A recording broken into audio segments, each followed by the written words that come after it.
నమస్తే సార్. జీవన్ రెడ్డి గారు కాంగ్రెస్ పార్టీలో దాదాపు 40 సంవత్సరాల నుంచి కూడా ఆయన ఉండడం మనం చూస్తున్నాం. అయితే రీసెంట్ ఎలక్షన్స్ లో ఆయన ఓడిపోయారు. బీఆర్ఎస్ పార్టీ ఆయన అక్కడ గెలిచింది ఆయన పైన. అయితే బీఆర్ఎస్ పార్టీ నుంచి గెలిచిన ఆ ఎమ్మెల్యే ఇప్పుడు కాంగ్రెస్ పార్టీలోకి షిఫ్ట్ అవ్వడం, అది కూడా ఆయనకు తెలియకుండా షిఫ్ట్ అయ్యారని చెప్పేసి అలా ఎలా చేర్చుకుంటారని చెప్పేసి ఈయన ఇప్పుడు కాస్త అసంతృప్తిగా అయితే ఉన్నారు. మరి దీనిపైన కాంగ్రెస్ అధిష్టానం అయితే పెద్దగా స్పందించలేదు. 40 ఏళ్ళు నుండి ఉన్న జీవన్ రెడ్డి గారికి మేము ఎటువంటి హామీ ఇప్పుడైతే ఇవ్వలేమని చెప్పేసి ఆయన చెప్పడం కూడా చూస్తున్నాం, మంత్రి శ్రీధర్ బాబు గారు. మరి ఏం చెప్తారు సార్ దీని గురించి? అంటే ఆయన సీనియర్ కదా. అంటే జీవన్ రెడ్డి గారు సీనియర్ మాత్రమే కాదు, అక్కడ ఉన్నటువంటి పబ్లిక్ తో చాలా మంచి సంబంధాలు కలిగినటువంటి వ్యక్తి. ఆయన పౌర హక్కుల ఉద్యమంతో కూడా పరిచయం ఉన్నటువంటి వ్యక్తి. తెలంగాణలో ప్రభుత్వాలు చేసినటువంటి అనేక ఎన్కౌంటర్ హత్యలప్పుడు ఆయన ఫ్యాక్ట్ ఫైండింగ్ కమిటీలను తీసుకెళ్లి నిజ నిర్ధారణ జరిపినటువంటి చరిత్ర ఉంది. వాసం గజేందర్ అనబడేటువంటి పీపుల్స్ వార్ కార్యకర్తను చంపేసినప్పుడు ఈయనే ఫ్యాక్ట్ ఫైండింగ్ నిర్వహించాడు. కాబట్టి ఆయనకి పబ్లిక్తో చాలా సన్నిహిత సంబంధాలు ఉన్నాయి. ఆయన పీపుల్ లీడర్గానే ఉన్నాడు. జగిత్యాల ఏరియాలో ఏ ఇబ్బంది జరిగినా, ఏ ఉద్యమం జరిగినా కొంత దాని తరఫున మాట్లాడటము, వాయిస్ ఇవ్వటము, ఆ ఉద్యమానికి తాను గొంతుగా పనిచేయటము, ఇలాంటివి చేస్తూ వచ్చాడు ఆయన పొలిటికల్ కెరియర్లో. కేవలం ఏదో రాజకీయాల కోసం రాజకీయాలు చేసినటువంటి వ్యక్తిగా మాత్రమే జీవన్ రెడ్డి లేడు. ఈ సందర్భంగా ఆయన కాంగ్రెస్ పార్టీలో చాలా మంది నాయకులతో ఇబ్బందులు ఎదుర్కొన్నాడు, ఇంక్లూడింగ్ వైఎస్ రాజశేఖర రెడ్డి.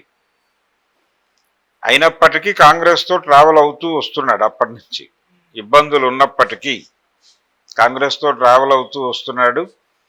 రెండోది, టిఆర్ఎస్ వేవ్లో కూడా ఆయన ఎటు బెసగలేదు, నిలబడ్డాడు.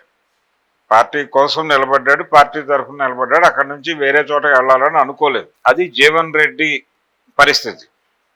అయితే గెలుపు ఓటమి అనేది డిపెండ్స్ అపాన్ నడుస్తుంది.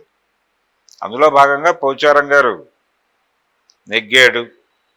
అయితే ఈయన్ని పాత పరిచయాల రీత్యా ఆయన కూడా బీఆర్ఎస్ మీద కొంత డిసెంట్తో ఉన్నాడు, విమర్శతో ఉన్నాడు. ఆ విమర్శతో ఉన్న విషయం కూడా ఆల్రెడీ లీక్ అయి బయటకు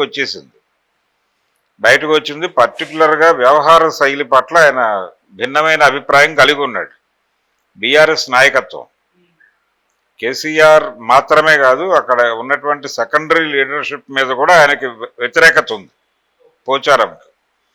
ఆ వ్యతిరేకతను ఆయన ఏదో ఒక ప్లాట్ఫామ్ మీద వ్యక్తం చేసేటువంటి ప్రయత్నం కూడా చేశాడు. సీనియర్ లీడరు, ఆయనకు ఉండేటువంటి కాంట్రాక్ట్స్ ఆయనకు ఉన్నాయి. అవి ఉండటం వల్లనే, ఆ నెట్వర్క్ ఉండటం వల్లనే గెలవగలిగాడు. వేవ్ ఉందా లేదా అనేది పక్కన పెట్టేస్తే జీవన్ రెడ్డిని ఆయన అడ్డుకున్నాడు. జీవన్ రెడ్డి కంటే సమర్థుడైనటువంటి నాయకుడు అని ప్రజలు ఆయనకి ఒక పట్టం కట్టారు.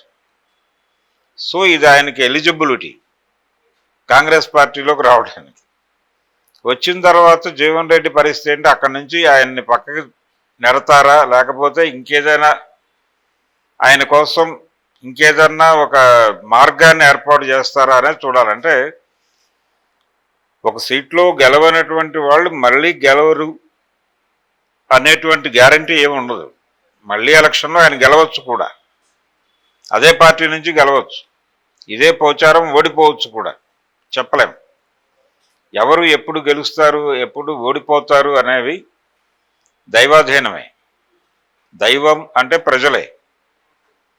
ప్రజల నిర్ణయం ప్రకారమే జరుగుతుంది. ప్రజలు ఎవరి మీద కోపం వస్తుంది, ఎవరిని కటాక్షిస్తారు, ఎవరిని పక్కకు తోస్తారు అనే దానికి అనేక విషయాలు వాళ్ళ మీద ప్రభావం చూపిస్తాయి. కాబట్టి ఇప్పుడు వీళ్ళిద్దరిని బ్యాలెన్స్ చేయటం అనేది రేవంత్ రెడ్డికి ఒక టాస్కే. ఎప్పుడైతే పోచారం ఇంటికి వెళ్ళారో వీళ్ళు మాట్లాడటానికి, ఇమ్మీడియట్గా కాంగ్రెస్ పార్టీ కంటే కూడా బీఆర్ఎస్ పార్టీ నుంచి ఒక సెక్షన్ అక్కడికి వచ్చి నిరసన తెలియజేశారు. నేరుగా లోపల సమావేశం జరుగుతున్న టైంలోనే పోచారం ఇంటి ముందుకు వచ్చేసి నిరసన తెలియజేశారు బీఆర్ఎస్ వాళ్ళు. వాళ్ళతో పోలీసులు ఘర్షణ పడటం, వాళ్ళని పక్కకు లాక్కెళ్ళటం ఇవన్నీ చూసాం మనం. అది ఆల్రెడీ ప్రపంచానికి వ్యక్తీకరణ అయిపోయింది. ఇదే టైంలో జీవన్ రెడ్డి ఉనికి ఏమిటి, జీవన్ రెడ్డి ఏమైపోబోతున్నాడు, ఏం చేయబోతున్నారు అనే దానికి సంబంధించి ఇప్పుడు ఒక డిస్కషన్ ఓపెన్ అయింది. దీన్ని ఎలా హ్యాండిల్ చేయాలి అని. ఈ డిస్కషన్ ఓపెన్ చేయటం అనేది వ్యూహాత్మకంగానే జరిగి ఉండొచ్చు అని నా పర్సనల్ ఒపీనియన్. కాంగ్రెస్ అధిష్టానం అంటే ప్రదేశ్ కాంగ్రెసే వాంటెడ్గా ఈ డిస్కషన్ ఓపెన్ చేయటం ద్వారా ఒక చర్చ జరిగి ఒక నిర్ణయానికి వచ్చే అవకాశం ఉంది. అది జీవన్ రెడ్డికి కన్వే చేసి ఒక సర్దుబాటు ధోరణిలో ఆయన ముందుకు తీసుకెళ్తారు. ఆయనకి ఇంకేదైనా పదవి ఇవ్వటం, ఎమ్మెల్సీనో లేకపోతే మరొకటో ఇచ్చి ఆయన్ని ముందుకు నడపటం, లేదు ఇంకేదన్నా పదవి ఇచ్చి ఆయన్ని సేవలు వినియోగించుకోవడం మాత్రమే కాకుండా ఆయన అక్కడ అభ్యర్థి గెలుపుకి సహకరించేలాగా ఆయనకంటూ ఒక పర్సనల్ ఓట్ బ్యాంక్ ఉంటుంది కదా డెఫినెట్గా ఇంతకాలం నుంచి రాజకీయాల్లో ఉన్నప్పుడు, దాన్ని చెక్కు చెదరకుండా పార్టీతోనే ఉంచేటట్టు చూసుకోవాలి. అంటే జీవన్ రెడ్డికి ఏదో ఒక ప్రాధాన్యత ఇవ్వాలి. ఈ ప్రాధాన్యత ఇస్తారా లేదా అనేది ఇప్పుడు చర్చ. ఏ రకమైన ప్రాధాన్యత ఇవ్వబోతున్నారు అనేది.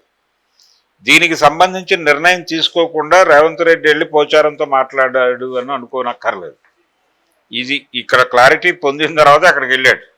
అక్కడి నుంచి వచ్చిన రియాక్షన్స్ని బట్టి ఈయన ఇప్పుడు ఓపెన్ అప్ అవుతాడు. ఓపెన్ అప్ అయ్యి ఆయన్ని పిలిచి కూర్చోబెట్టి సముదాయించి, మాస్టారు మీకు ఇది ఇస్తున్నాం, మీరు ఈ పద్ధతిలో పార్టీకి సేవలు అందించండి, మనం ఇలా ముందుకు వెళ్దాం అని చెప్పేసి ఒక కంక్లూడింగ్ సెషన్ ఉంటుంది. ఆ కంక్లూడింగ్ సెషన్లో క్లారిటీలు వస్తాయి.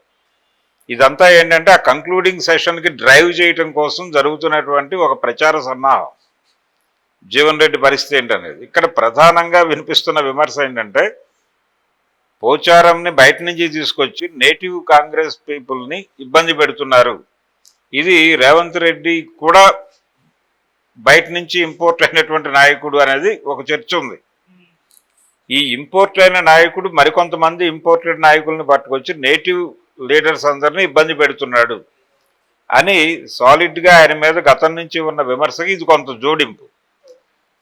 ఇది ప్రచారం చేయటం వెనకాల డెఫినెట్గా రేవంత్ రెడ్డి వ్యతిరేక వర్గం, అది ప్రతిపక్షం కూడా కావచ్చు, వీళ్ళందరూ చేతులు కలిపి ఈ ప్రచారం చేస్తున్నారు. ఎందుకంటే పోచారం వెళ్ళిపోవడం మీద ఆల్రెడీ తన నిరసన బీఆర్ఎస్ వ్యక్తం చేసింది. ఇది స్ప్రెడ్ చేయటం వెనకాల బీఆర్ఎస్ ఉండొచ్చు. రేవంత్ రెడ్డి నేటివ్ కాంగ్రెస్ వాళ్ళని దెబ్బ కొడుతున్నాడు, ఇంపోర్టెడ్ లీడర్స్ని విపరీతంగా చేస్తున్నాడు. ఈ ప్రాసెస్లో బీఆర్ఎస్ని షట్ డౌన్ చేస్తానని మాట్లాడుతున్నాడు. ఇక్కడ ఉన్నటువంటి వాళ్ళందరినీ అక్కడ లాగేసుకునే ప్రయత్నం, ఆపరేషన్ ఆకర్షణ అనేది చాలా బీభత్సంగా జరగబోతోంది. వైఎస్ రాజశేఖర రెడ్డి టైంలో జరిగిన దానికంటే కూడా ఇంకొంచెం లెవెల్ పెంచి చేయడానికి సిద్ధపడుతున్నాడు అనేటువంటి ప్రచారం చేయడం ఇప్పుడు ఆ పార్టీ ఉనికి కాపాడుకోవడానికి వాళ్ళకు అవసరం. ఇవన్నీ ఉన్నాయి దీని వెనకాల. ఇన్ని వ్యవహారాలని అడ్రస్ చేస్తూ ఈ సమస్యకు పరిష్కారం కనుగొని జీవన్ రెడ్డి ఇబ్బందికరంగా మారకుండా ఆయన్ని కూడా పార్టీ ఫోల్డ్లో ఉంచుకుని ఆయనకు ఒక ప్రాధాన్యత ఇస్తున్నట్టుగా ఆయన కూడా ఫీల్ అయ్యేలాగా చేసి ఆయన తోడ్పాటు వచ్చే ఎన్నికల్లో పోచారంకే ఒకవేళ సీట్ ఇస్తే పోచారం గెలుపుగా ఆయన సహకరించేలాగా ఉండేలాగా డిజైన్ చేసుకోవడం ఇప్పుడు రేవంత్ రెడ్డి ముందున్నటువంటి ప్రోగ్రాం. అది డెఫినెట్గా చేస్తాడు ఆయన. దీనికి సంబంధించి ఒక వ్యూహము ఎత్తుగడ రచించుకోకుండా పోచారం ఇంటికి వెళ్ళి ఉండడు ఆయన. వెళ్ళటం ద్వారా ఇవన్నీ జరుగుతాయి. ఇవన్నీ జరిగాక ఒక ఫేజ్ మేనర్లో కంప్లీట్ చేసుకుంటూ వస్తారు. ఫైనల్గా కూడా తనకు న్యాయం జరగకపోతే అప్పుడు జీవన్ రెడ్డి ఓపెన్ అయి మాట్లాడతాడు. ఆయనేమి సైలెంట్గా ఉండే మనిషేం కాదు.